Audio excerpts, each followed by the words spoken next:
Good morning. It's August 27th, and I just have a short update today. According to Izvestia, the Ukrainians in their invasion of Kursk have been using chemical weapons, and I'm just going to share a little bit of the coverage from Izvestia. Here is their article. Dirty aid. The U.S. is the main supplier of toxic agents to the Ukrainian forces. Here's a photograph of equipment in a laboratory discovered in the Avdiivka region of the DPR, Donetsk People's Republic. This is July of 2024. This is now August.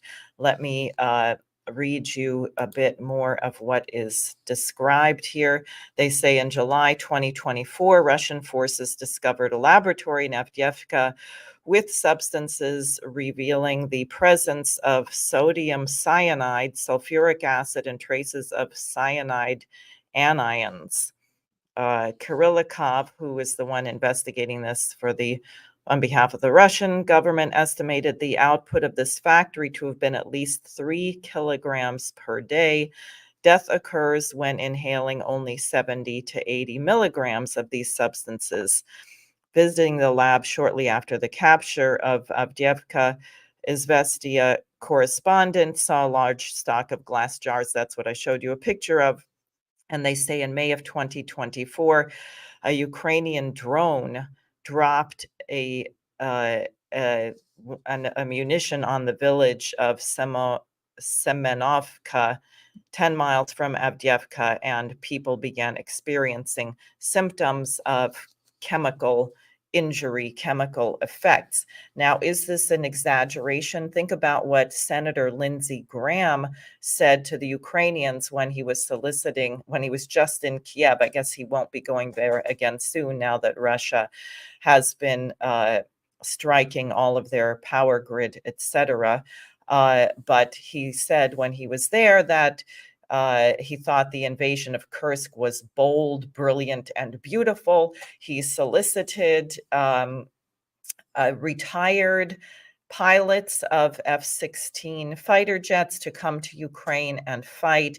I am not sure. There are unconfirmed reports that part of the recent Russian strikes on Ukraine destroyed 2 F-16 bombers. I don't know if that's true, but lest you think I'm exaggerating or there's no corroboration, I would like you to hear for yourself what Victoria Nuland, our former, I believe, Undersecretary of State for Policy, said in congressional hearings March 8th, 2022, that is just 3 weeks after the Russians began their special military operation.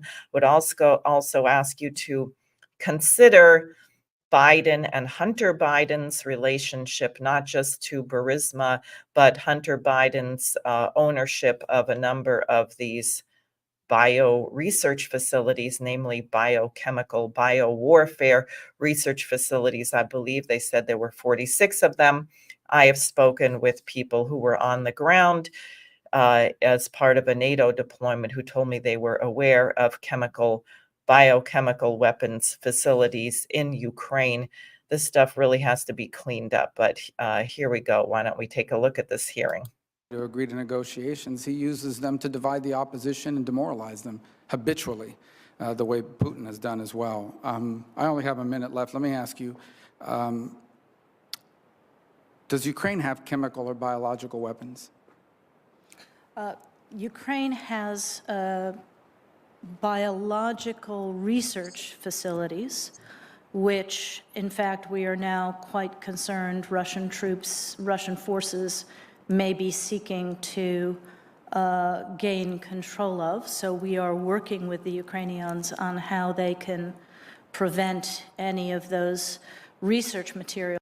So Russians gain control of, translate Russians, yes, gain control of to document criminal activities in Ukraine, American policy of supplying them with devastating illegal substances that have been outlawed already. From falling into the hands of Russian forces should they approach. I'm sure you're aware that the Russian propaganda groups are already putting out there all kinds of information about how they've uncovered a plot by the Ukrainians to release biological weapons in the country and with NATO's coordination. If there's a biological or chemical weapon incident or attack inside of Ukraine, is there any doubt in your mind that 100% it would be the Russians that would be behind it? There is no doubt in my mind, Senator. So thank you so much, because of course it would be the Russians. Well, it's not the Russians. It is our criminal, corrupt government. That is why it is so urgent that the Kamala Harris warmonger be defeated in November. That's also why Kirsten Gillibrand should debate me. She is on the Intelligence Committee. That means that she is supposed to know about these things. We are risking thermonuclear war in the short term. Can you imagine if Russia was supplying Canada with chemical weapons that had been used against the American people? What would we be thinking? So I think we have to appreciate the very premeditated restraint of Putin, for which he is coming under fire in Russia by people who think he should really act much more harshly. This war drive has to end. Both former presidential candidate Robert F. Kennedy Jr.